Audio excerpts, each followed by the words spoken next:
what's going on, everyone? It's Brian and Jim here with Drink a Beer and Play a Game, and welcome to another episode of the Power Hour podcast. Hello, everybody. Welcome to episode 242. Happy New Year, one and all. Thank you for joining us tonight. First podcast of 2024, recording on the 2nd. Brian, how you doing? Jim, I haven't seen you from last year. Is there really anything worse than when you're at work and someone has to drop the "Hope see you next year," especially when it's like in the middle of the week, so it's like a difference of a day. Jim, it's goddamn fucking hilarious, and you should laugh every time. I should overlaugh. Ha! Ha!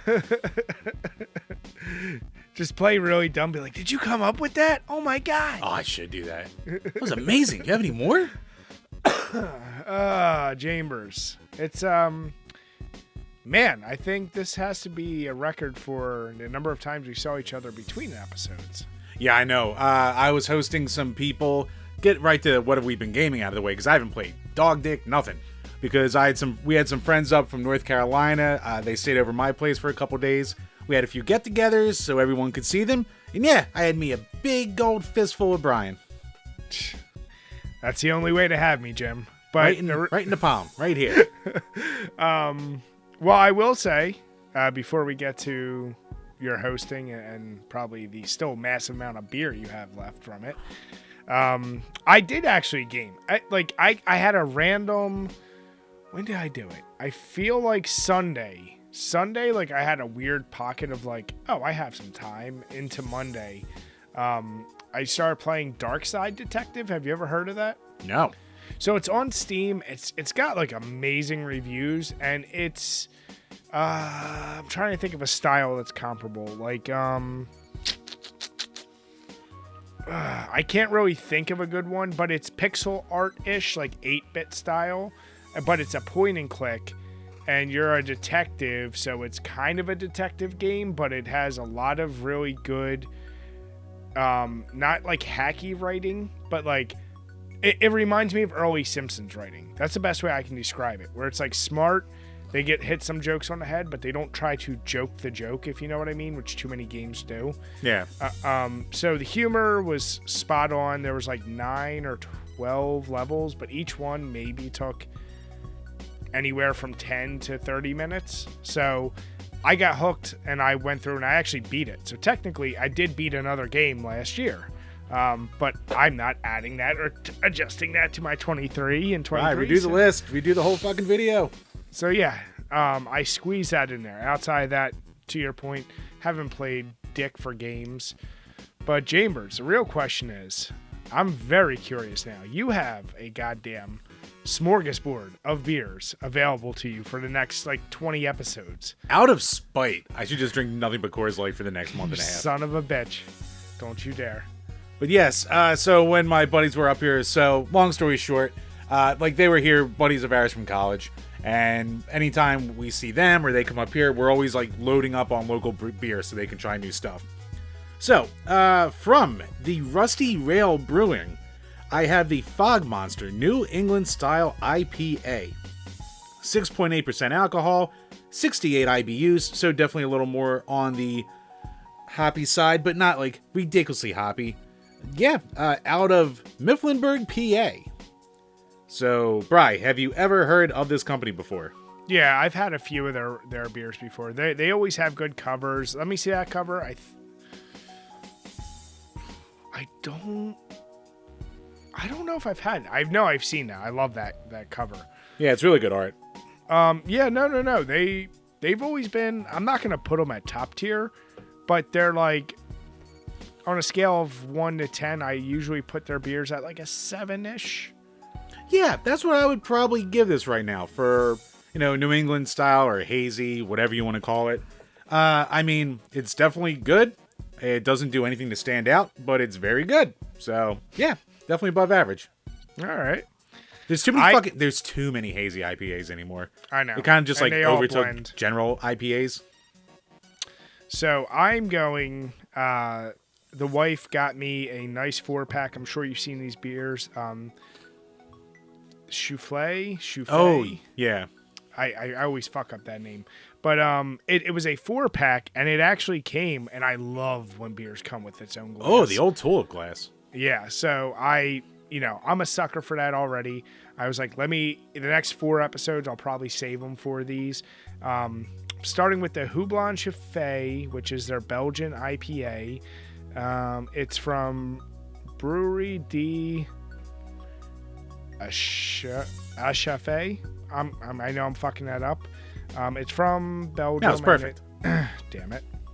So it's a triple IPA, and it says the gnomes of fairyland may be little, but they have big, very big personalities.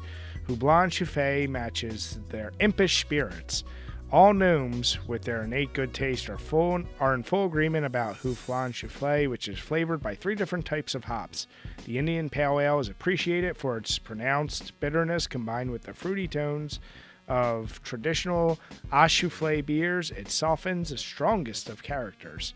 Now, what I will say, I don't know if it's translating on there, but this is one of those, I call it the seafoam style beers, where the lacing looks like straight up like Jersey water seafoam. Like the head. I know exactly what you're talking about, but yeah. Yeah, the head is so thick, and then it dissipated, and it just was like, it's like when you open a bag of chips, you're like, what the fuck? It's mostly air.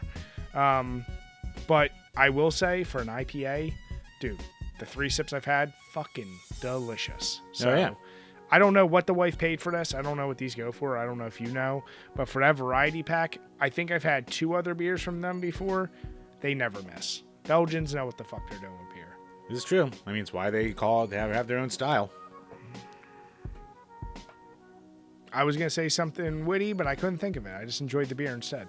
Haha. Damn it, Jim. So, Jim, even though you weren't able to say anything you did play.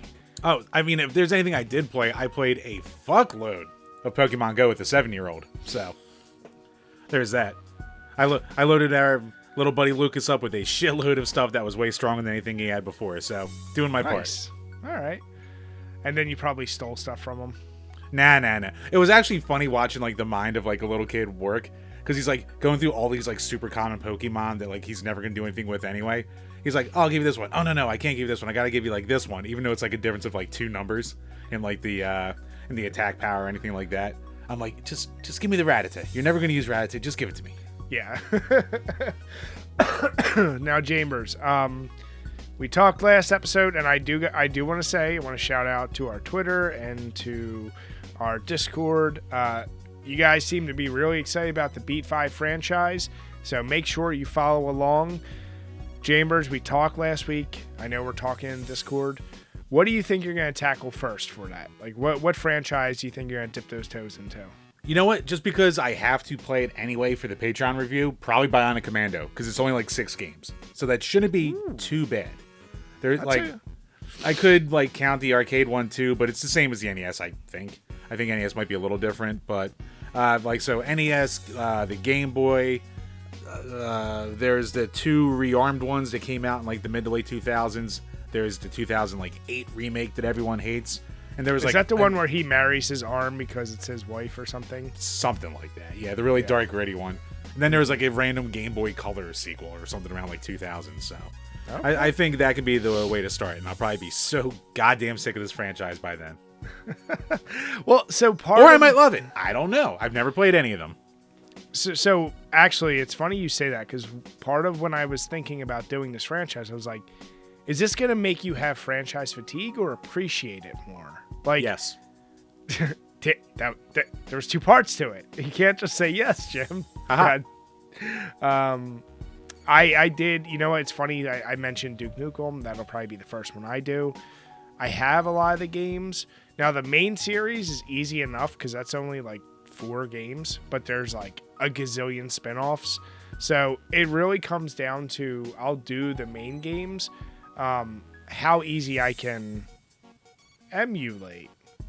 I don't know why I did this. How easy I can emulate those games. How easy I can say a word that's very common and not bad at all. Yeah. The fucking memes with surrounding that. Right. Does that mean you just default to stealing? Should we use that as a topic and rehash that for the 5 billionth time? Well, I don't know why that's popular again on Twitter, but because of one fucking tweet. It's like, give your hot take on this, and then everyone went for it. The same shit we all say every 3 months. I don't care. But Steal the first two everything. games, I don't care. it really sucks. You know, I had back in the day the DOS discs of the first 2 games, which I'm not gonna go out of my way to get a fucking like external floppy disk drive. I do it. So I found. Have you ever used My Abandonware? No. So it's a site dedicated to old PC games, and I think they do like Amiga and other shit, but they emulate it and they keep them alive like on there. And a lot of them you can they'll like have the thing you can download to play it natively, or you can just do it straight up on the website. And I started playing one on the website just to test it out, and it runs just like I remember. So really cool website. Little plug I'll give to them, because I'm sure a lot of people know about it, but there's like thousands and thousands of games there. So Interesting. Yeah, that's where I'm starting off 1 and 2 at. So yeah, I'm curious how I'll feel about the Duke Man, especially after Forever. I don't have any expectations for that game, Chambers.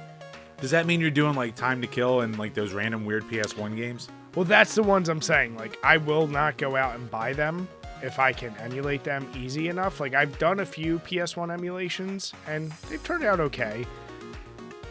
We'll see. I think I have one of them. I got it at a Goodwill, so you can borrow that. Ooh, maybe you can beat it within, like, 3 years and give it back to me, unlike certain other games. I'm sure it's better than certain other games. Brian, when you finish that off, you should do all the Zelda mainline games.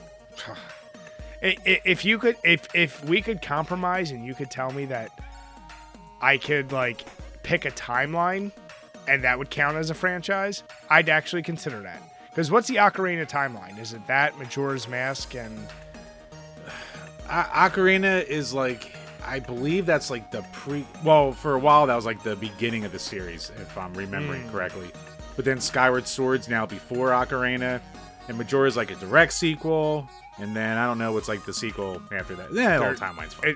There's like, I know 3 or 4 major branching timelines. I've watched a few videos on it, and I was like, it sounds like fucking DC, but whatever.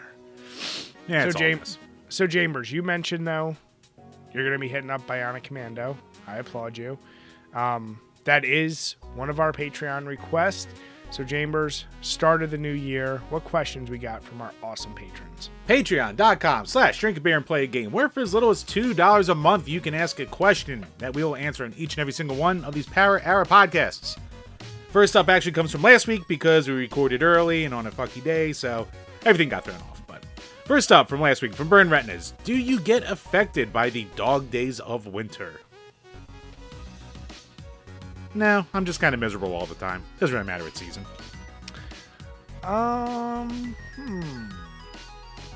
No, like I actually I like it, but I don't know. Like, I feel like winter tends to go faster and people I can deal with cold. It's the dark. It's the thing that sucks. You wake up, it's dark. You come home from work, it's dark. Or, like that whole cycle versus you can't do shit outside. That's the only piece I kind of fucks with me. I don't care about the cold. I will say right now we are in that shitty lull period before St. Patty's Day, where you're just kind of like, ugh. Now, the last, 3 or 4 years, we haven't had a legit snowstorm in I don't know how long. I fucking bought my snowblower. It's been almost 2 full years.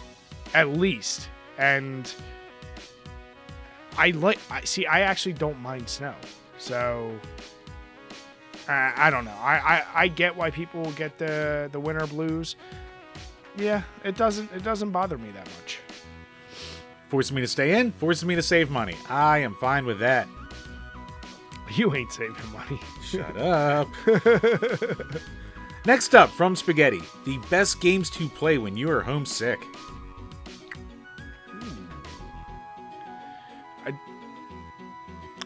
Are we talking when we were kids or now? Let's do both. Why not? Well, as a kid, I mean, I would try to beg, let's go over West Coast Video. Let me rent a new game. And it wouldn't matter. I mean, as a kid, you're talking Super NES or maybe PlayStation. But as an adult, if I'm sick, you know, it's like I want something I can kind of turn my mind off of, but I don't want to be competitive. So I rule out like Call of Duty or any multiplayer games. I don't want to do that shit. So I definitely need something like, you know what? Break out your fucking power washer. Do some power wash simulator. Like, do something very mindless that's just, like nothing that's going to be intensive. So probably most JRPGs, because they're bullshit anyway. I agree. For once, I fully agree with Brian. Hell's frozen over. New year, new me. What about you? What was little Sicky Chamber Wambers? What was his go-to game? Little Sicky Chambers Wambers didn't get to stay home from school as a kid. He got his ass kicked out of the house to go to fucking school.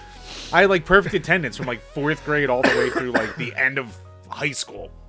Like I would be dog dick dead, and I would still be kicked out of the house to go into class, just hacking and coughing all over the friggin' place. It was so important because little Jimmy had to learn his spelling.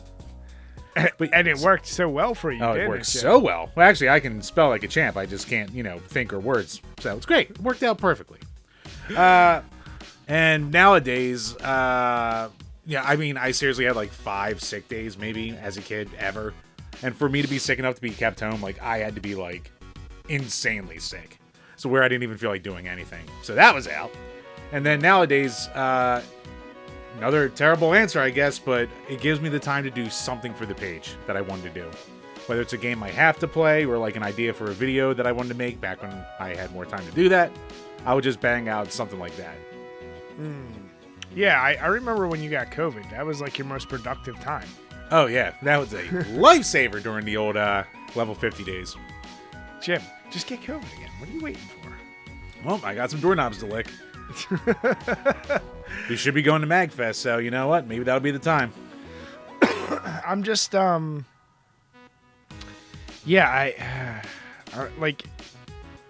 as much as I would love to, it's also, like, for you and me, our sick days, yeah, we might not go to work, but you're not done doing shit around the house, unless it's a COVID-style situation where you really are, like, you just have to lock yourself away. And then you just want to lay in bed and watch movies and just be a blah. So it's always a honey-do list of some type. I like that question. Good question. Yep.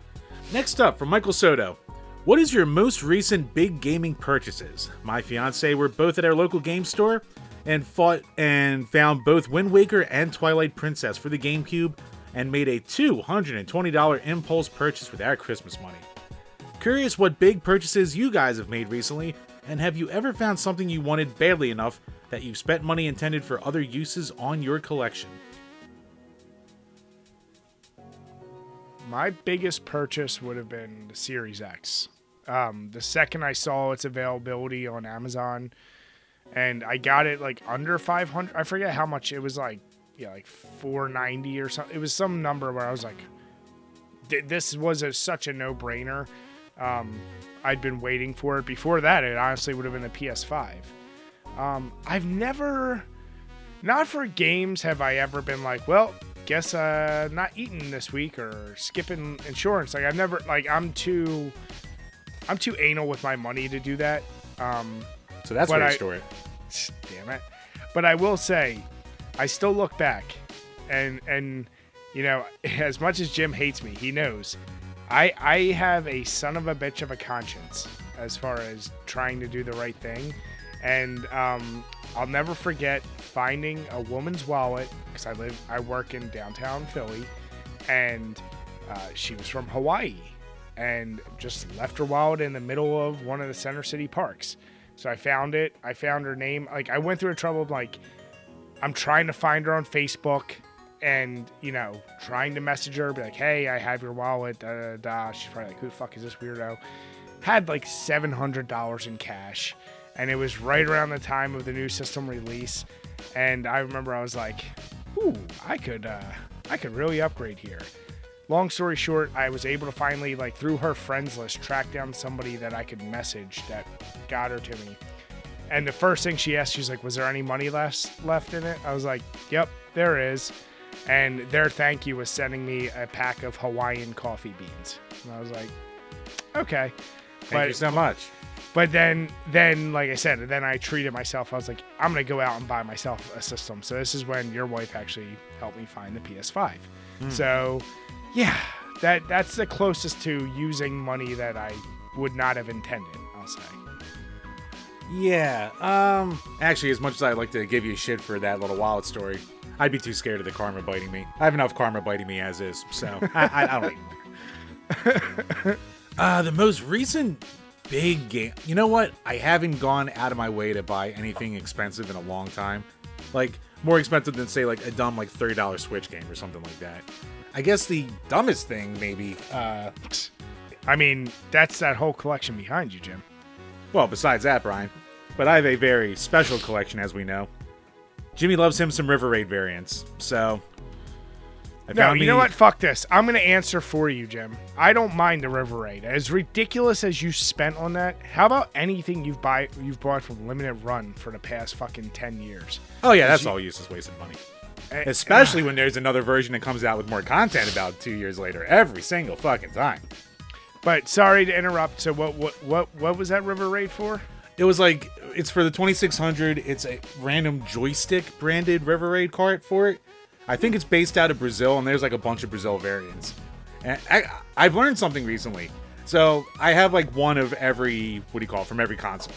And I was like, all right, that's good. And then there's this one Brazil variant that goes for like 200 some bucks, and I was like, ooh, but that would be sweet as much as I don't need it. But then, and I was like, oh, that's got to complete it. And then I found this random site. Dude, there were like dozens of card versions of River Raid across all these different systems. And I'm like, thank God I found this site. I found it, of course, after buying this Brazil card version.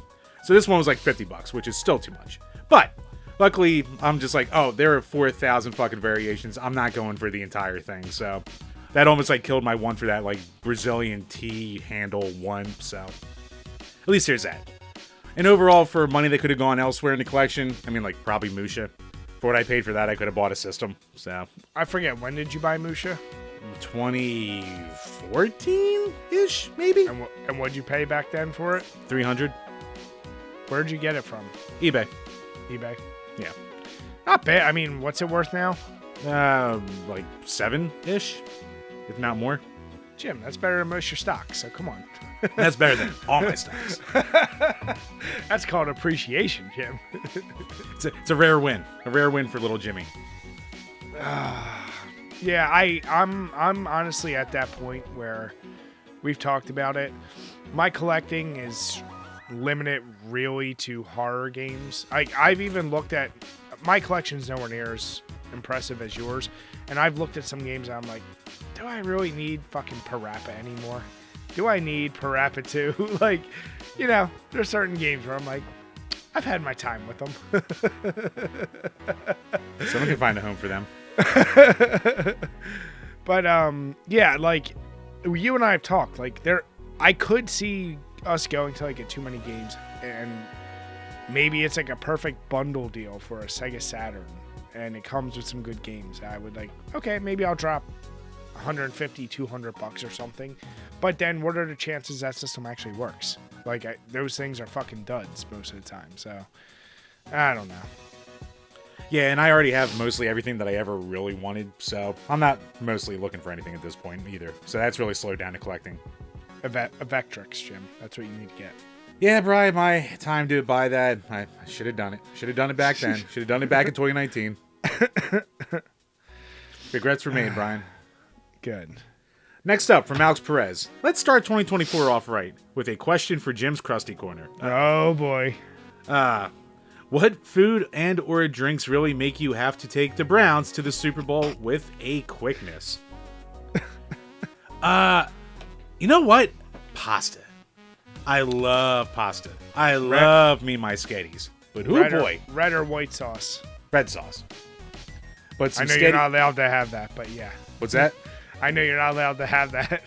It's just not as much as I would like to. But when I have my pasta and sketties, one of my favorite meal, my pasta and sketties, fucking same thing. When I have my sketties and red sauce, oh my god, like I gorge, and then within like 10 minutes, I am quadruple flushing. Gets me every time. It doesn't matter where it's from? Seemingly no. I guess, you know, if you put some probably just like really bland ragu or something, I'd be all right for a little longer.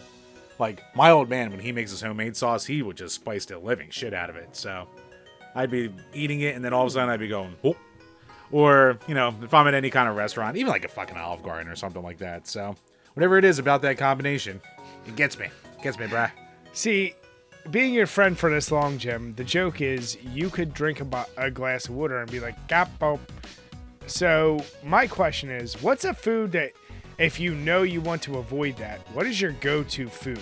Because that's actually a better question versus what makes you. To avoid me having to go to the bathroom? If you know, like, what's a go-to that you know is, like, not going to make you have to take a shit right away? I feel like it's such a small amount of things. I don't know. I don't know what beats me. Like, say you knew you were about to do an interview or you had something big and you're like, I got to eat lunch, but I know, or like, you know, just something, using that as a bad example, but like, you know what? At that point, if I had something coming up, I just wouldn't eat for like 3 hours. Just won't eat. I'd wait until after. I can't make the risk, Brian. Doesn't matter. My powers are too strong. That's interesting. Pasta is your number one now. Woo. It's a fickle bitch, Brian. It's a love-hate relationship. I feel like... You know what? Screw it. It's all love. Even the poops just feel better when it's getting some red sauce. Delightful. I mean, mine's going to be the most obvious answer, but it really is. Like, I'm sorry. When I do my crazy Taco Bell order, I know what's going to happen. It's inevitable. It's like Thanos. You know, you know what's going to happen. And you still do it anyway. So, yep. You know what? You go back to the blocking me up thing. Maybe like a really like heavy Sicilian pizza with just so much dough and cheese that like it'll be enough of it that'll just sit like a brick. And when it comes out, oh, it is a brick. And it does come out eventually, but it does take a little bit longer. And I'm just sitting there going, ugh, just hating life for a good while until it comes out. You know what I've started really getting into, which I could only imagine would tear you apart, is kimchi. I haven't had kimchi in a long time. I do like kimchi though. Yeah, but like that, I mean, that obviously, it's notorious for making people fart, but I can't imagine what that would do to you if you were having it. Like, I love, like, I'll make my, especially if I make myself, like, an egg sandwich, I do that with some cheese, some hot sauce, some kimchi. Oh, my God. Do you hate your wife? Well, but that's the thing is, like... That's a yes. It doesn't last that long. It's not like you, but it's still, like, it's something I know I'm going to just deal with. But, man, do I love kimchi. The crunch, especially when it's nice and cold on top of the hot eggs and some cheese. Oh.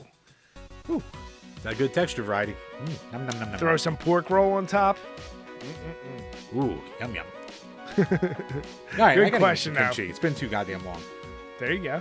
And last up from Todd Howard Sucks. Who are you standing on Fishtank? Brian, the real question for you is, do you even know what Fishtank is? Because I know the answer. Jim, let's double down. Do I know what standing means? God damn it! I feel like... Wait. All right, hold on. Standing, I guess, means like you're like who you like. Well, beyond that, it's like being like an obsessive fan over something. Like, you know, like... Okay, it's based like off being the a song mark... Stan by Eminem. I was going to say, is it like being a mark for wrestling? Yeah, but when like someone will like stan or be like way too into like one person, like they'll make it their profile picture and always talk about them and defend them no matter what. Fishtank. Oh my God, I know we've talked about this. This is hold on. This is Fishtank. We've talked about. See, when I hear Fishtank, I think Shark Tank and that stupid ass show. But Fishtank, I know it's something online. Good start. Fishtank. Oh, is this who's that idiot? It's like a wannabe reality show, like the MTV Road Rule, or not Road, the fucking house show from MTV. Is it like that, but the reject version? Kind of. It's Sam Hyde's take on basically like Big Brother, where guy. Yeah, where he puts like a bunch of randos into her house and will randomly put like his buddies in there to like kind of fuck with the contestants or come up with like random on the fly challenges and shit like that for quick money. So you know what the thing with Fishtank is? It's something that like I hear from a ton of people is like awesome and so good. And anytime I try to tune in to watch, it's just dead air and absolutely nothing happening. And if you talk to people who love Fishtank, they go, "Oh yeah, it's mostly a lot of nothing happening, but like the really good stuff is just so goddamn good." I'm like, I don't have the time for this. But like, so yeah, it's something I'd love to be able to get into more, but luck of the draw, I just never could. But I've never, and I feel like you were never either. Like, for all the stupid media I consume, I could never get into reality shit. Like Road Rules, the Big Brother, the other MTV versions of that shit. Like, when I say I had zero interest, I mean it doesn't. Cool, I'll see the 60-second highlight of like, oh my god, he hit him or she yelled at, like, that's the only part I'd be like, oh, okay. But I could not watch boring ass, regular ass people. I can't do it. And now you're gonna compound that with just internet dorks on top of it. And Sam Hyde, fuck God, that guy's annoying too. So I feel like that's just a whole big shit sandwich of no for me. Yeah, Sam Hyde, I'm very hit or miss on. Like, stuff I like a lot, and stuff I don't, I'm just like, okay. So, yeah, I don't know. It never drew me in anytime I tried to watch it. So, maybe one day I'll get sucked in, but I'm like you, I was never a huge reality guy either. Well, when we talked about it before, I think it's because something happened on there. Like, I guess does a lot of, like, crazy shit happen in there or something with the contestants? Yeah, either like crazy shit happening, like, or they'll come, like the one random challenge that was going around is he walked in and is like, all right, everyone for the next half hour has to talk Chinese, and who can do it the longest wins $500. So it's just a bunch of like random like autists from the internet standing around going ping tong tong tong tong, talking gibberish. One guy in a yarmulke the entire time just starts doing the eye thing to the camera and everything. So there's laughs to be had, but yeah, I don't know how much staying power that would have for me. Jim, that's like built for you. What are you talking about? I know. That's why I feel bad every time I've logged in that nothing's happened. It should be my favorite show. Well, I'm sorry. Todd Howard sucks. I can't answer the question. It was sad I didn't know either. That's a sentence where I was just like, I don't know what this means, but yeah. It was like the ultimate internet question that I knew was probably just going to go, woohoo! Yep. Way over my head. Yep, but that wraps up the questions for this week. So once again, thank you to all of our patrons out there for all the support. If you want to check us out some more, check the Patreon. Check out the game reviews, movie reviews, bonus episodes, all that good stuff. Also, if you're on iTunes, Spotify, or YouTube, go to the other places. Links are below. Hit some likes, hit some subscribes, leave some comments. Anything helps the page. And if you want to help the page a little more and help yourself, head on over to Skillshare. Use our code DBPG30 to get 30% off your first year of class of a class of your choice, so you can learn a language, learn some history, learn a skill, anything like that. Head on over to Skillshare, use the code, helps the page out. Yeah, no, thank you guys. We truly appreciate it. And this year, we want to make sure, get your questions in, and if you miss them, once again, still submit them after the episode, and we'll bank them for the next one, because we truly appreciate all the support, guys. Yes, sir. All right, Chambers, I'm going to start off by saying, once again, extremely delicious. It's not often I say that, especially about more of the regular IPAs, but I guess I just don't have enough Belgian IPAs, and this one went down super smooth. I never even said this is 9% alcohol. That's why I feel a little good right now. So I decided to grab another beer, and like you, Jim, I still have a fridge full of so much random shit. So I'm finishing off my Genesee Oktoberfest beers. So, God damn. Aged to perfection. I can't let that go till next year. I'm like, I got to get rid of it. Right. Do the science experiment. Have the year-old Jenny. Right. Do it. I can't, Don't be Jim. a bitch. I can't. How's your Rusty Rail treating you? You know what? It's a tasty little girl here. You can definitely see all the particulates, so it's really not filtered at all. A little bit of that seafoam lacing you were talking about too. Clings to the glass a little bit. Nice, very standard aroma for an IPA. It's good. There's not a ton I can say about it, but if you like hazy IPAs, you'll enjoy it. It's just, if not, unremarkable. All right. Now, you know what? I'll say this. It's a little more on the hoppy side, more bitter hoppy side than a lot of the New England ones I've had lately. Okay. Now, Chambers, we do have a question. It wasn't from our patrons, but it is from a longtime supporter and a buddy of our page, from our good buddy Kit.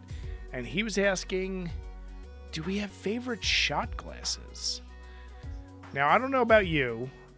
You obviously know my house. You know, especially the wife and I. Once we started traveling, one of our go-to things was collecting shot glasses from everywhere we traveled. But prior to that, I mean, it's safe to say there's a lot of our friends that might have had their first drinks in my basement. And yes, the number of shot glasses I have is, I don't even know. Way too many. With that being said, I do like the more decorative ones. So I think either the one I have from Ireland or from Salem, because they're both just like, I like the design and the feel of them. Like when I have a good shot glass, I want it to be sturdy, and you know what I'm talking about. Like those real like heavy fuckers, where if you drop it, you're not worried about it.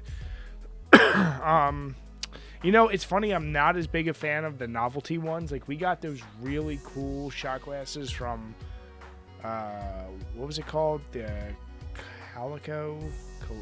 The Resident Evil. Oh, the Coccolero. That's a funky shaped one. It's cool to look at, but to drink out of, it's a little bit goofy. Well, that's meant to also be like a mixed drink in a glass kind of thing. So the bottom you pour into Coccolero, and then up top you pour whatever like liqueur you want, that kind of deal. So it's kind of like two chambered. It's almost like a weird mini bong. Oh, all right. Well, that's why it's so goddamn weird for just a really big shot. But what about you, Chambers? Do you have a favorite one? Well, besides the beautiful shot glasses we were given by our good buddies at Video Games Monthly, cheap plug, there is actually one now that is shot to the top of my personal list. So, my daughter, she recently got into pineapple, and she wanted to try a little drink of pineapple juice. So, you know, my wife goes, all right, what do you want to drink it out of? So she's looking up at the cabinet, and she goes, I want the bikini glass. And she's looking and going, bikini glass? What the? Then she realizes it's a shot glass that's, you know, torso of a woman in a bikini, big old taters hanging out there, and she went, all right. So, you know, sweet little innocent kid, drinking her shot of pineapple juice right out of a bikini shot. So now I can't look at that and not smile. That's cute. Now, when was the last time you did a shot? We're recording on the 2nd, so about 22 hours ago, whenever the hell, like 2 a.m. on not on the 1st was, something like that. Just doing shots late into the night. Somehow woke up not feeling like death. I don't know how the hell that happened. Probably because I ate like a big fat pig the whole time. Jim, that answer should have been, it's been months, it's been whatever. Not with you. I feel like I could ask that any time throughout the year, and you'll be like, well, yeah. Oh, no, for the most part, I never do shots anymore. But, yeah, I mean, it was New Year's. I had a New Year's party.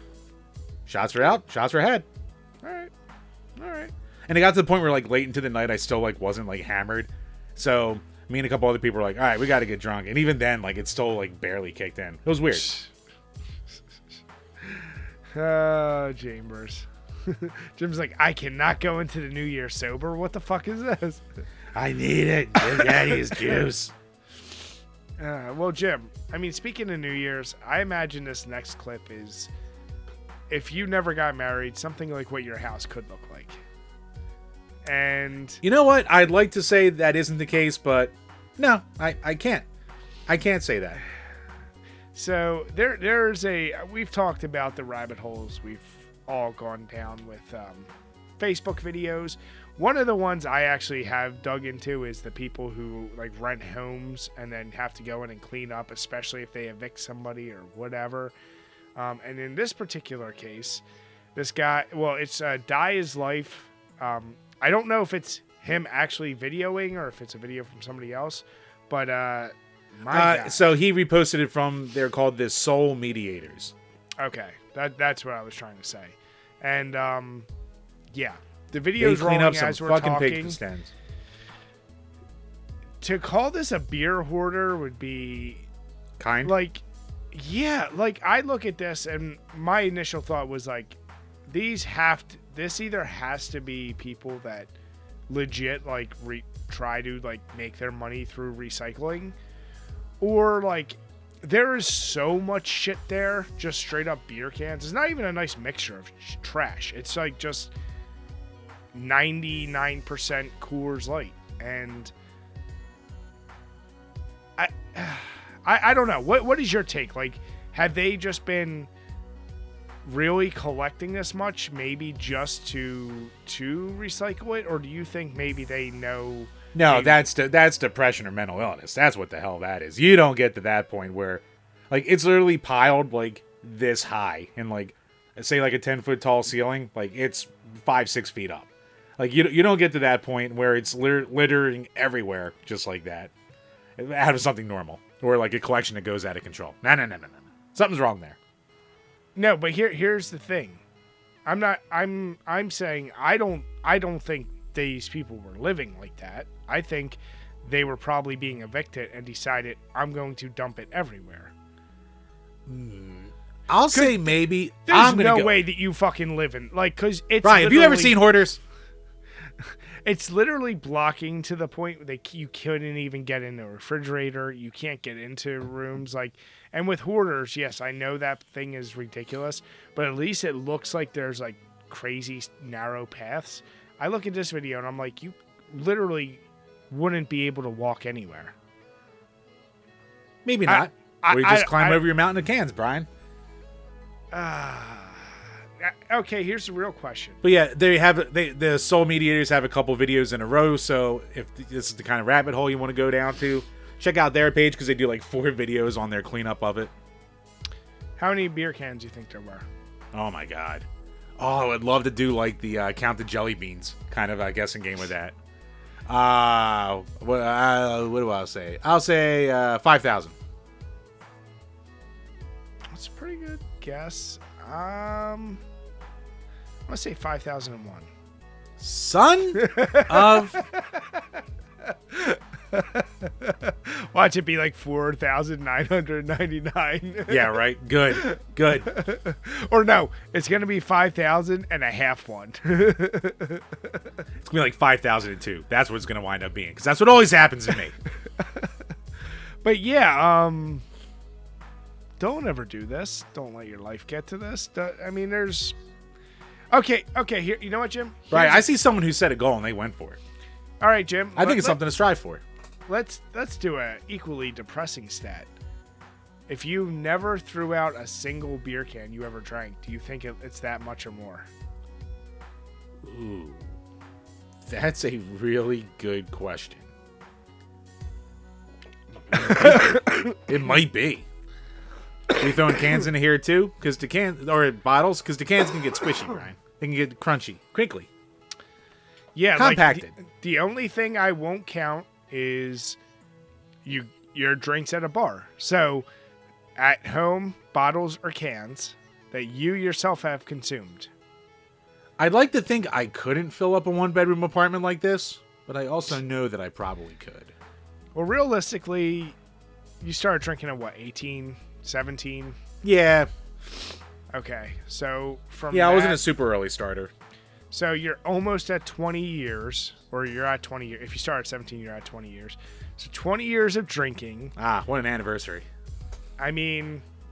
And look at me now.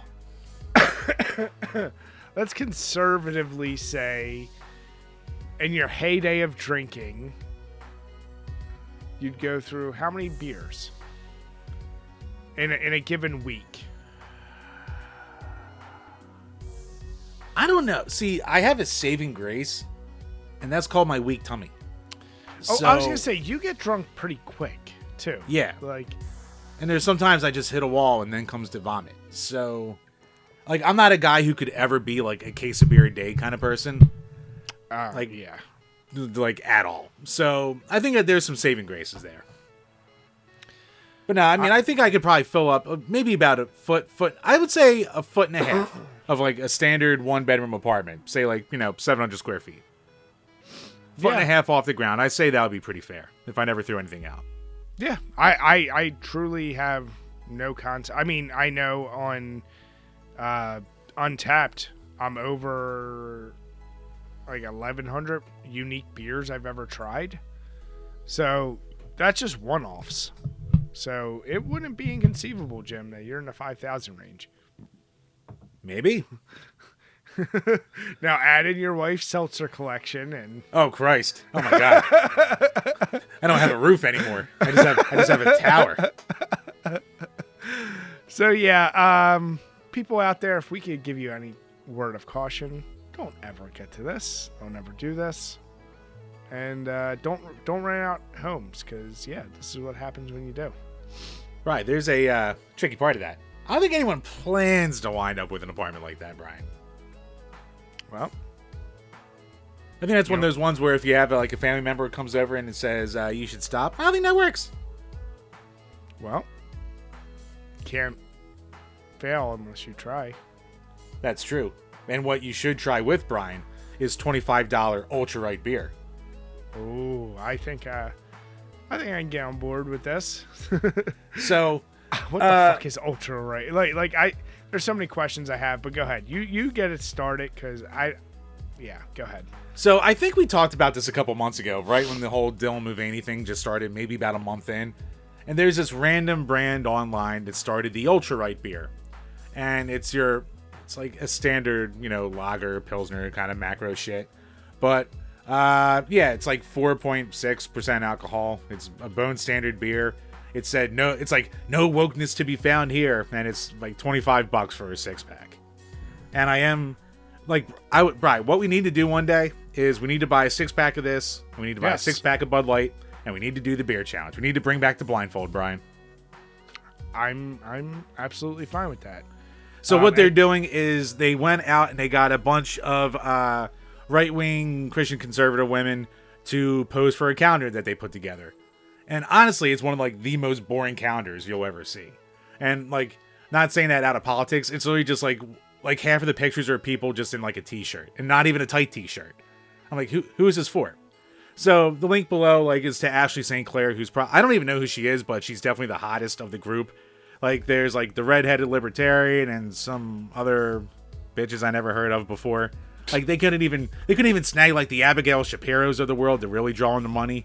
Damn it, Jim. What? Right. I need my Kazar mommy milkers. That's what I need right there. God damn it. So, yeah, I mean, it's definitely just like, the culture war thing and all these online influencers and that side. Whatever. It's dumb. It is what it is. It is funny to see, like, people arguing so much about it and what the ethics is. And we're all just like, we know what this is. Like, you're either going to buy it or not. And if you're buying it, like, you're gay. Like, do you really need your ultra right beer, like, unironically? But fine, whatever. But yeah, but right, thoughts? I mean, when I saw this, my first thing is like, you're 10 months too late. Like, I don't even remember when the Dylan Mulvaney shit happened. That April. was early. Yeah, so you are like, if you were going to do that, because yeah, I do remember we talked about this beer brand. Like, it did come out, I feel like within months of the whole controversy. Like, if you were going to do this little play on thing, then do it then. Now, like it is still, like, to me, a dead issue. I think this beer came out in like June, because like that's when like that other one brewery did their even gayer beer and stuff like that. Okay. I think we talked about them like right around the same time. But still, like, yeah, you missed the mark. This is like when they pulled Anderson Silva out of retirement and give us fights. It's like, no, we want to see him in his prime. I don't want to see this shit now. Like, if you're gonna make fun of, compete, and like do this shit, I don't know. I mean, Brian, to be fair to Anderson Silva, like his leg did snap like a toothpick. No, I know. No, I'm saying that as an example, though, right? Like, you see us all the time where the marketing, like, people want to do the viral shit, and I'm more like offended. Like, okay, so whoever shot this, it's like shot on an iPhone. The beer isn't put in a interesting looking manner. It's like this chick who's she? Ashley Sinclair. Yeah. So it's just like maybe she was just fucking around. She was probably dressed up for New Year's because it was posted on. Well, yeah, she was doing it for that, like, that purpose, which is, it's fine, it's whatever. But, like, I get it. Yeah, it's New Year's. You should be dressed up like that for the thing. I totally get that. It's just like, It's like, and just based on the way she drank the beer, it's like, she doesn't drink beer. She hasn't drank a beer a day in her life. No, absolutely. So you could even pretend to call that a sip.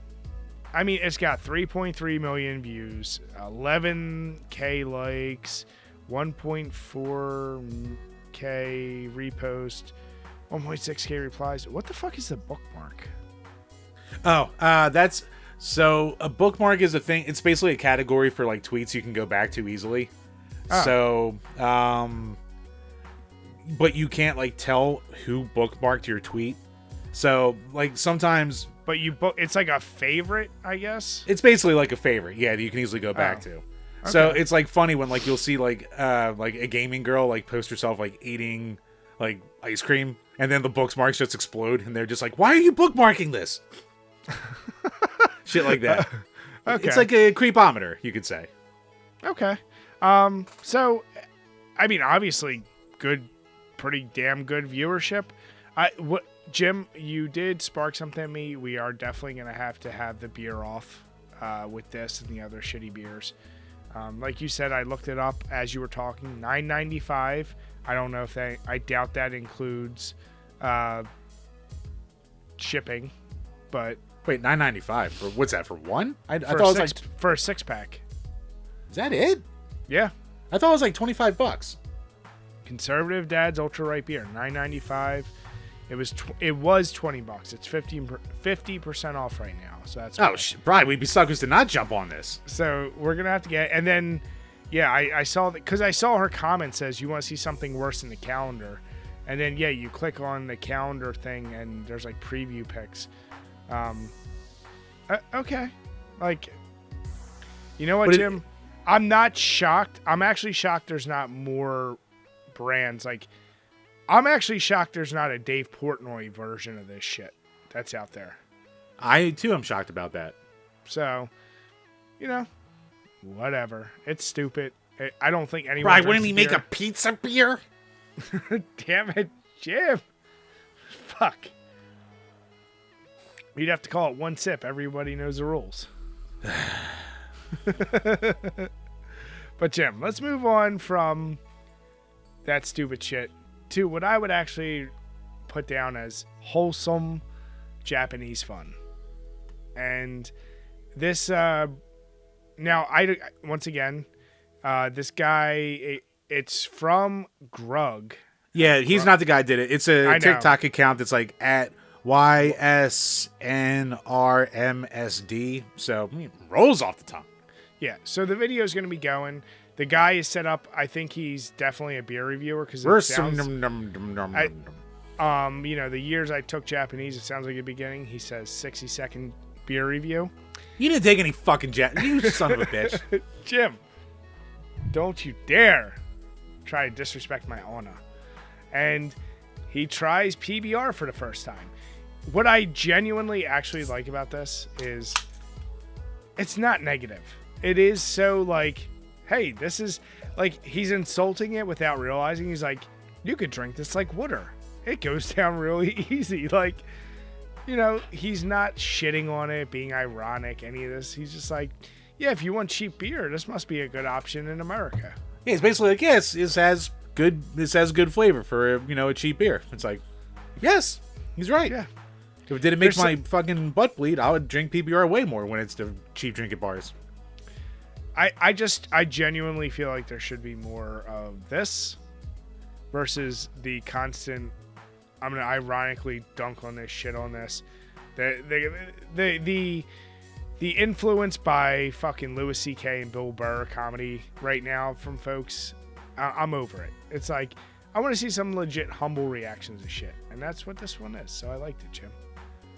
Yep. Every once in a while, we got to put the wholesome stuff out there, Brian. We got to bring it back. Jim, Now, when we do our blind taste test, I have to do PBR because I have to see if you end up with bloody beer shits now. I don't bring on my blood. Jim, I'll make you a nice thing of spaghetti, give you some PBR. Oh my God. Make a That's night fine. of it. I'll use your toilet. That's fine.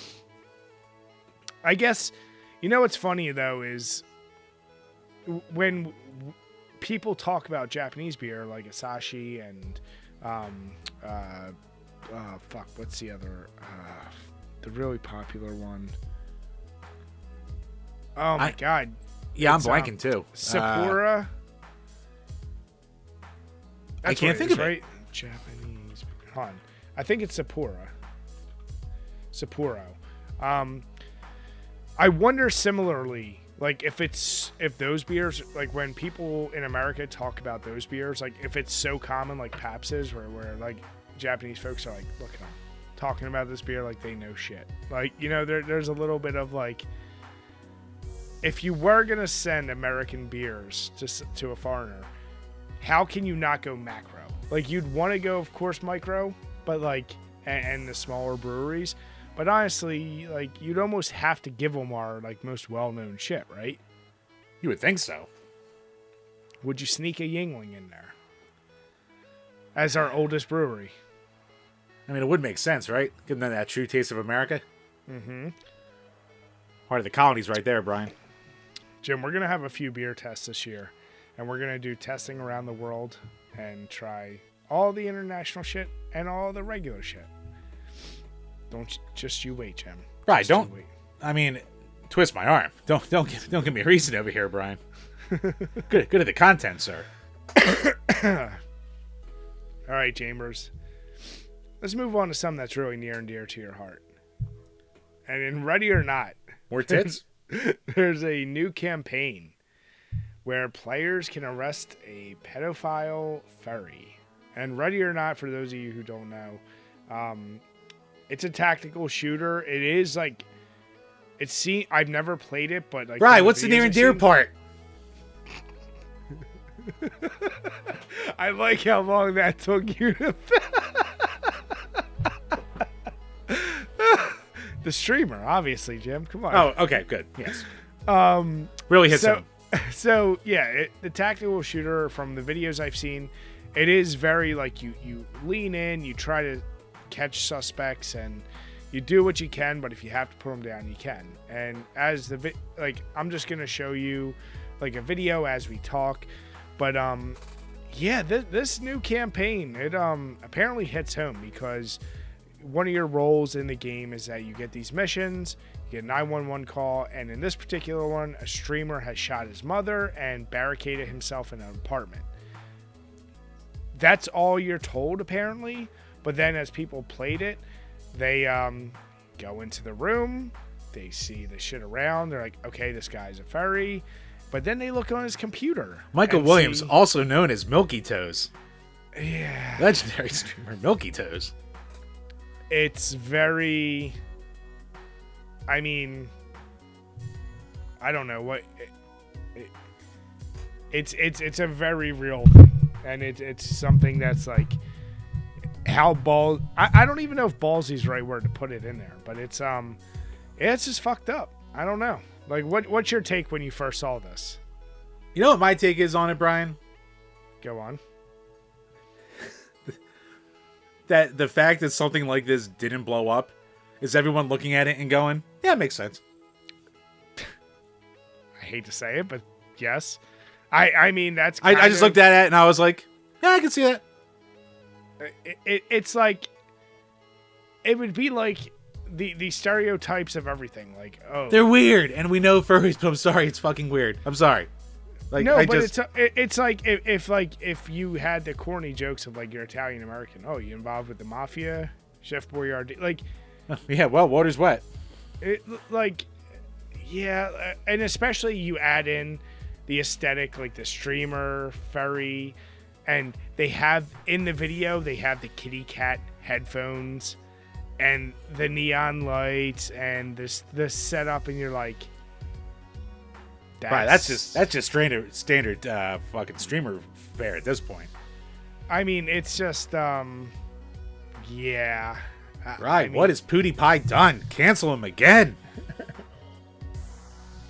But he's in Japan now. He's uncancelable. I'll find him. He's at least 3 feet taller than everyone else there. I mean, you're the internet guy. Have you seen anything? I can't say the term backlash, but have you seen responses or any thoughts on this? Like, what I'm shocked is it didn't make more waves. Now, I guess the game itself, I said I know about the game. I had never heard of it before. Okay, so maybe it's just not a big enough game. I don't know. Maybe Niche Gamer is the perfect site for a story like this, but yeah. I'm pretty sure anyone who saw it just kind of went, yeah. Right, is that the great uniter? Is that what we need in this time of turmoil and strife? Do you think there were a lot of people upset? I'm sure that there's going to be a message board or two out there with people, all sad, saying, here we go again. I have to imagine it's probably like anytime like someone brings up, rapist in Smash Brothers, and then all the Smash Brothers community gets up in arms about it, but then no one really cares, and everyone just goes, yeah, okay. So, Jim, I knew this one was close to you, so we had to talk about it. Right. No one must know my persona. God damn it. Probably some people are just little cows that want to be milked. I was going to ask something, Jim, but you know what? I won't even ask it. We'll move on to the next question. Well, now I have to know. Jim, if you were a furry, what are you dressing up as? I have no fucking clue, to be honest with you. What would I be as a furry? Because you know me with my stupid weird taste. So it would be something that because everyone's always like a cat or a fox or a dog. Something like that. I'd have to be something weird. I'd be like an elephant or something. Like, you don't see furry elephants.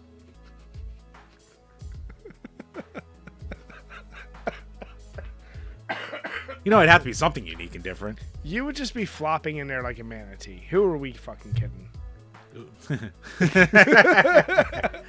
I'm just imagining myself on a convention floor flopping around going,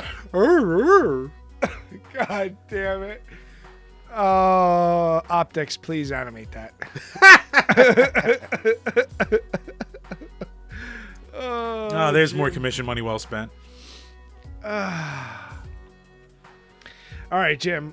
For our last two topics, I decided I need to bring back some old favorites, and I have a good laundry list that I want us to hit through. You know me, I love my hypotheticals, and I got two for you. So first, we're gonna stick with the which is worse, bringing that back, and these are very random, but I want to see. I feel like you connect with either one of these. What is worse?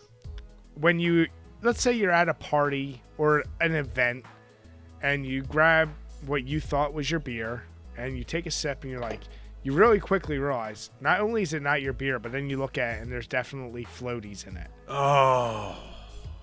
So that's pretty rough, right? So, and let's just put party in there because then you really don't know whose it is. It's bad enough when it's your kids because that shit happens all the time, I feel like.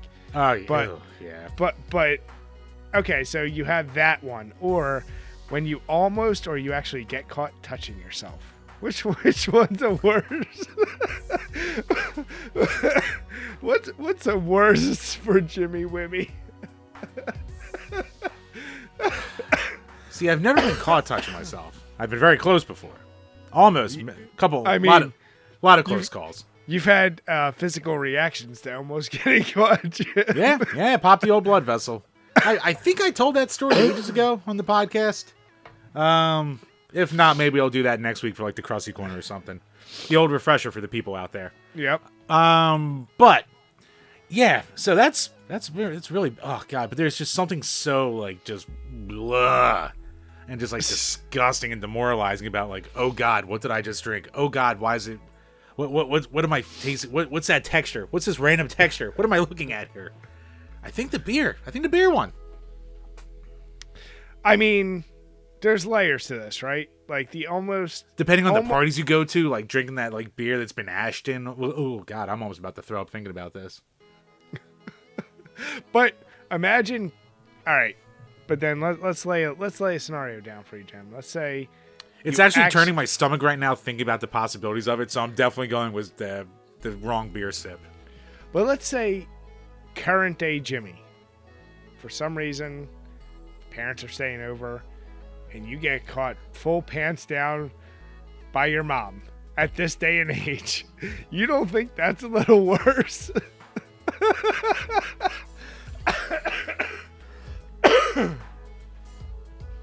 I mean, at that point, you just kind of have to hope they take a heart attack at that point, so you never have to deal with it again. That's your only way out at that point. Or, I mean, even, listen, our wives know what happens. They get the deal.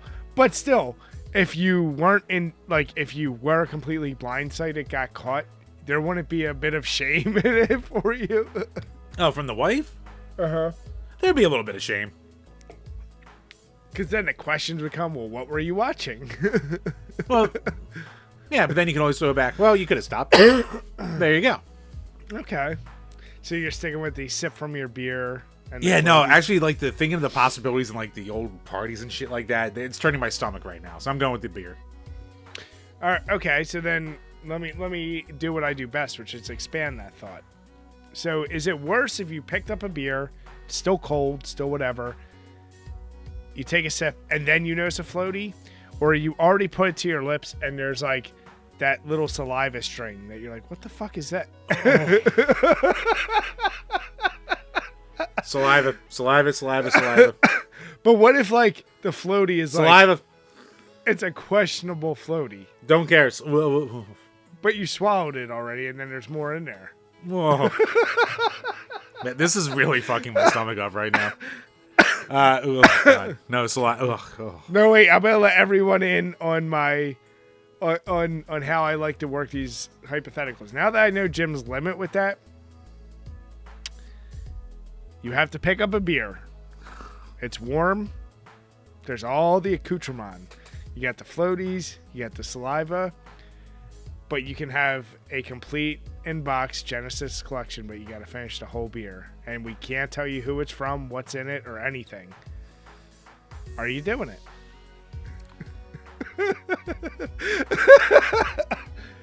You can't ask a single thing. You know what? You can't even see the beer. You just have to do it in a dark room. Oh. The only thing that can be promised is you'll get no long-term virus, disease. Long-term. There's no permanent damage. There's some short-term. You'll be. I mean, you might get sick. I don't know. You know, I can't promise that. I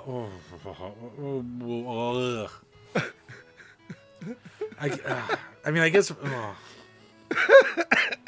I guess if it's long term, I guess I kind of have to do it. I mean, how can I turn that down? By the way, it's a big Applebee's, boy. It's not a small. Oh God! Oh no! Do I at least get the appetizer sampler with it? Yeah, but they're half bitten. I can deal with that. I can deal with that more. Yeah, you know what? Here's the deal. I do agree with you. I'm a germaphobe, so... Oh my God, I am shocked by how grossed out I am right now. I found Jim's limit. I can really press this in the future. Oh, good. Well, it took how many years? Here's the question. All right. Last piece of this. What would you rather? If you were so drunk and stupid and you picked up a beer and you realized somebody like dumped a cigarette in it, or if there's random food floaties? What's worse? Oh, cigarette. Cigarette's worse? Yeah. But food's gross, but cigarettes neck. Yeah. Interesting. Okay. I thought you'd like that, Jim. Oh my God, my stomach is fucking turning right now. Are you sure that's your beer? It's not my favorite beer I've ever had. It's not bad. It's not my favorite, but... It's funny you say that's gross because, for all the shit I've ever watched from South Park, one of the ones that stuck with me is when they hired the prostitute to lick all the toothbrushes. God.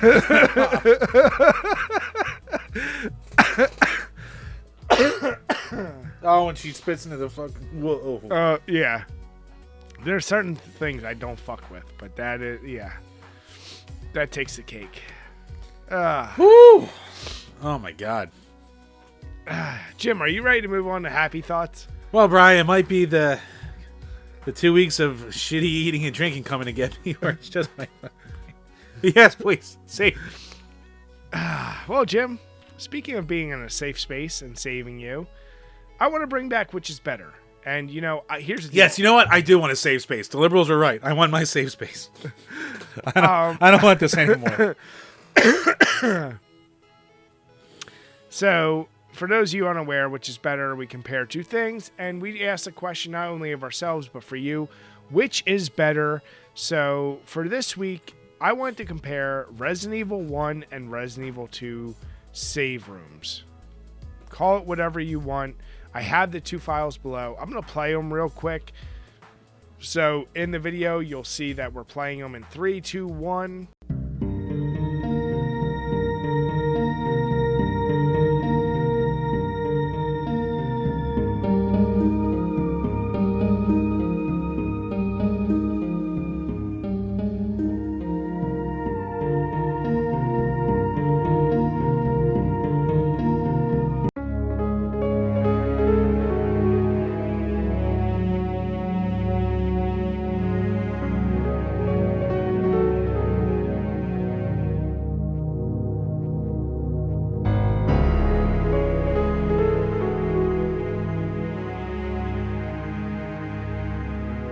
So, Chambers, did you listen to both of them? I'm listening to the Resident Evil 1 run right now. One. Yep. So, Jim, we'll be talking now over, you know, like I'll have the Resident Evil 1 playing right now. Me and you can be talking over it. You know, very, very simple, right? Very simple, very atmospheric. And let's go to the... Let's go to Resident Evil 2. Yep, going there now. The fuck is that, New York? What's she doing in a goddamn commercial?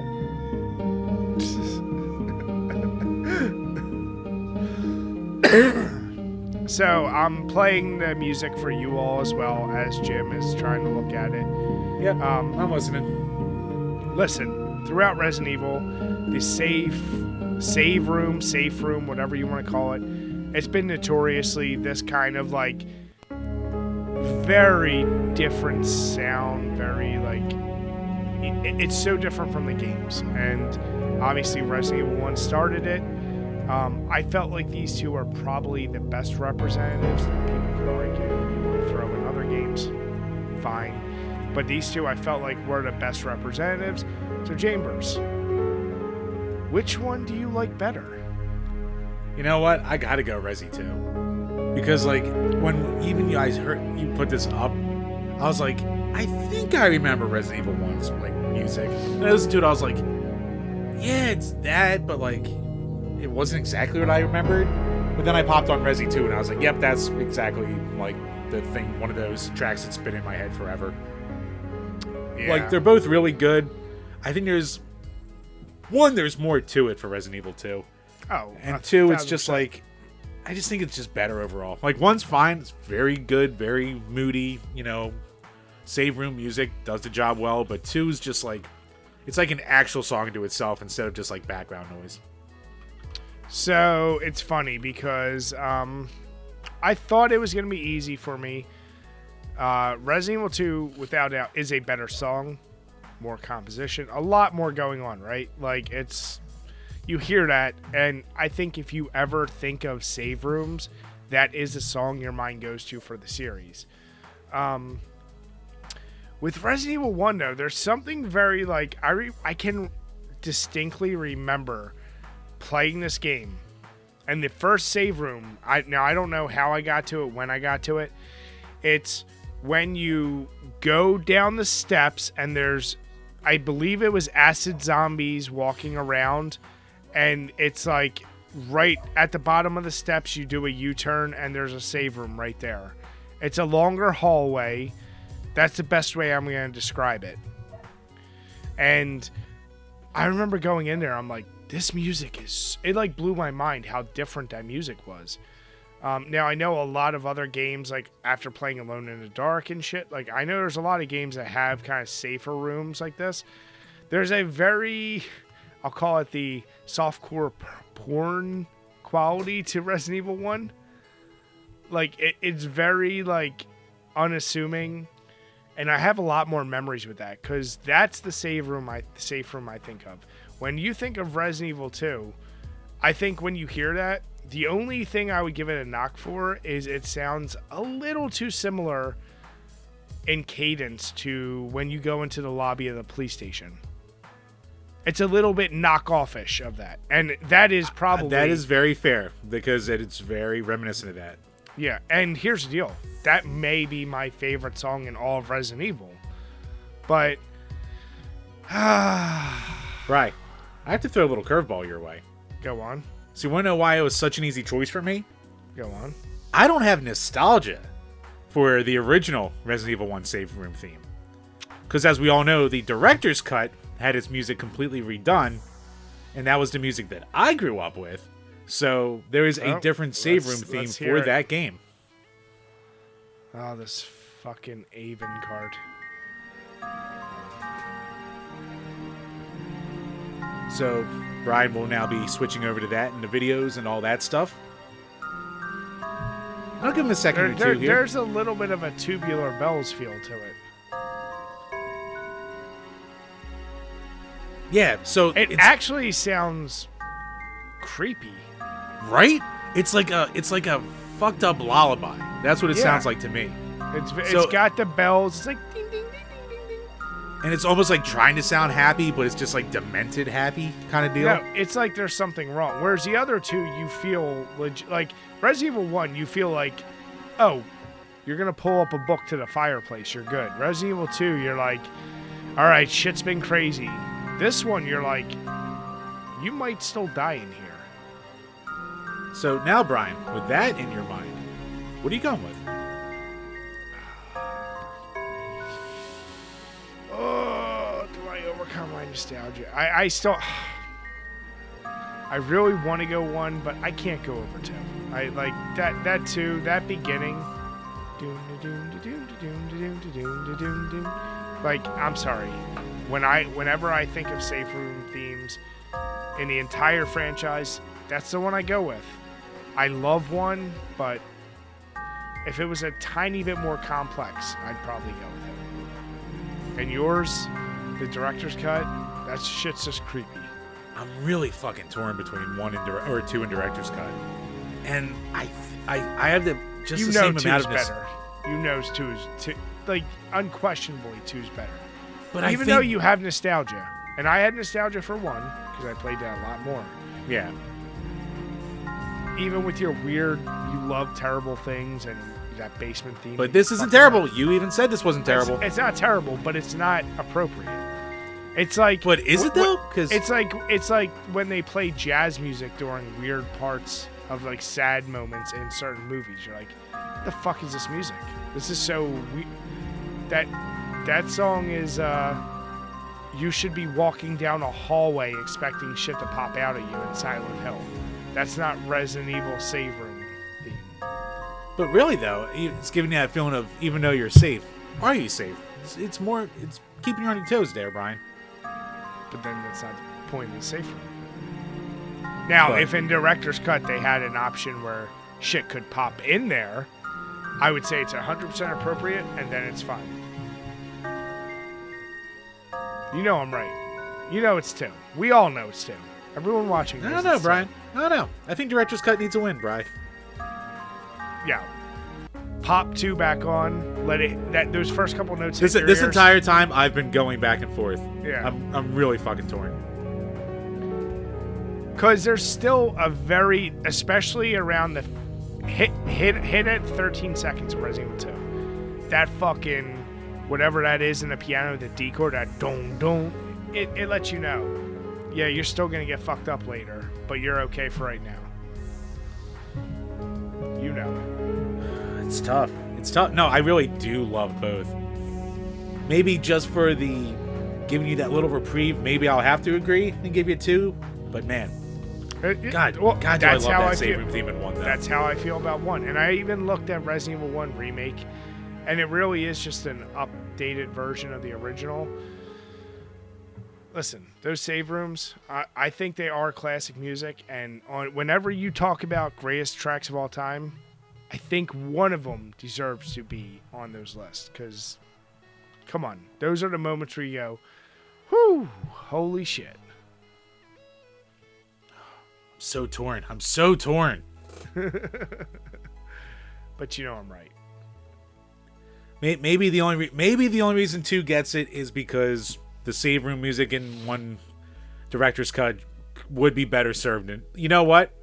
Fucking God, it's a shame that they couldn't have just put that as the basement theme, but then we wouldn't have the meme though.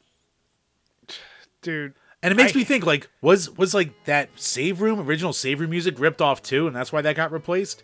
Was every single piece of music ripped off?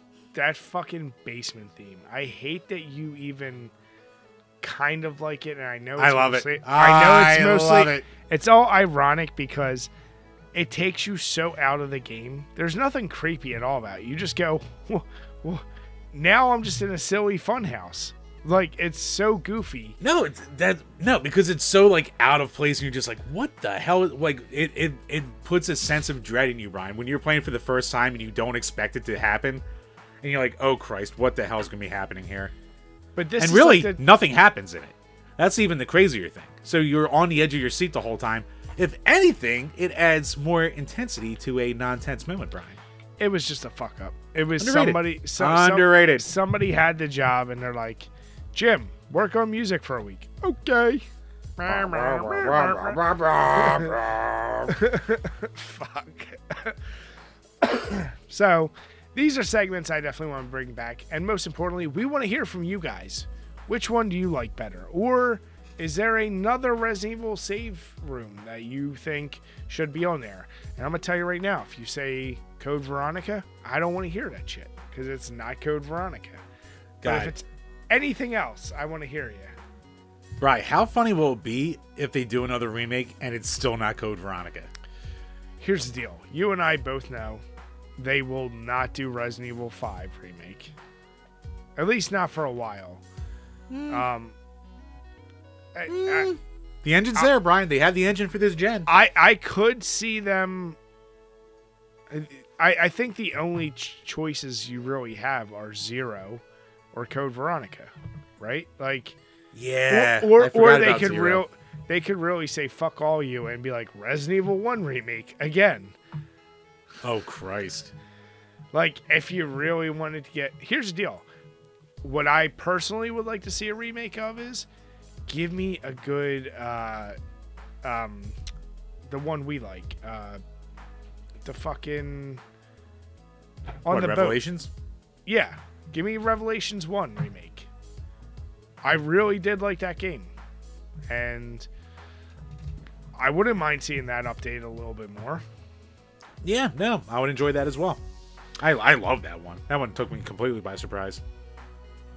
I'm just curious where they're going to take the main series. Like, after Village, like, I don't know if that story has any legs to go. Resident further. Evil Gaiden remake. Give the people what they want.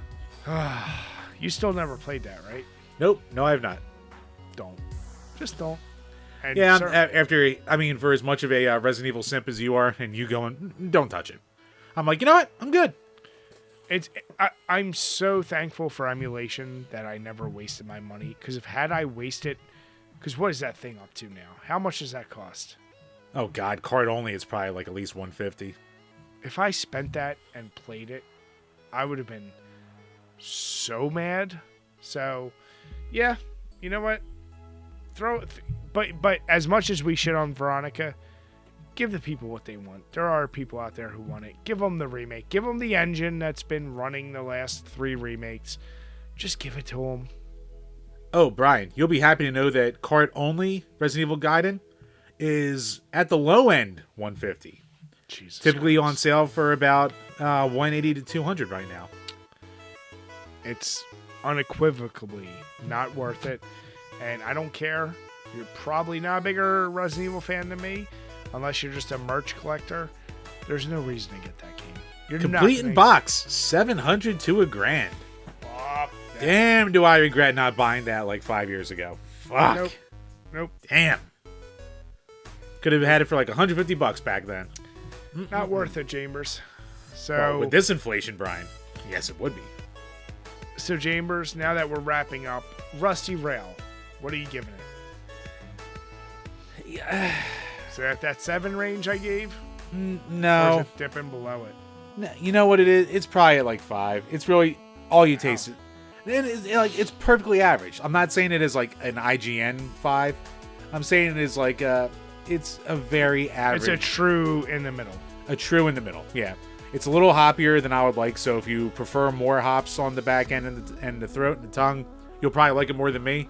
And I like me some hops, but I don't like it when it's just hops. And I actually expect more from a hazy IPA than just hops. So that's where I'm just like, it's not bad, but it's one I probably wouldn't go to again. Nothing special. Okay. Yeah. Yeah. As I said, the Chipho, whatever it is, excellent. Can't recommend it enough. The Genesee Oktoberfest. It's a 5. It's a 5 out of 10. It's, True star of the show. It's you know what? I drank it so fast and it went down easy enough where I don't even know what it tastes like, to be honest. So, like, was there any Oktoberfest flavoring in there, Bri, or there was like the slightest hint of a maybe additional malt that you would expect from a macro, but it's Genesee. I mean, come on, what are you gonna expect from that? Which, you know what? I probably, of all the Oktoberfest beers I ever bought, I probably paid the least for it, which is absolutely fine. Really? Too. Jenny was the cheapest, Brian. You don't say. I know that's a shocker. So, if you're trying my years, if you're trying to praise my word. If you want to do Oktoberfest on a budget, give it a try. But if you're a true Oktoberfest fan, probably steer clear. So, Chambers, or you have to drink more until it catches up to the rest of them. Chambers, so it's the new year. Next week, I expect to hear you did some goddamn gaming, less drinking. And with that, guys, we want to say thank you all for watching. Thank you all for supporting. We can't wait for another year. We have a lot of fun guests lined up this year. And if there's ever anybody you would love to see us maybe try to get, let us know. And if you're watching on YouTube, not only let us know, let them know that they should come on the podcast.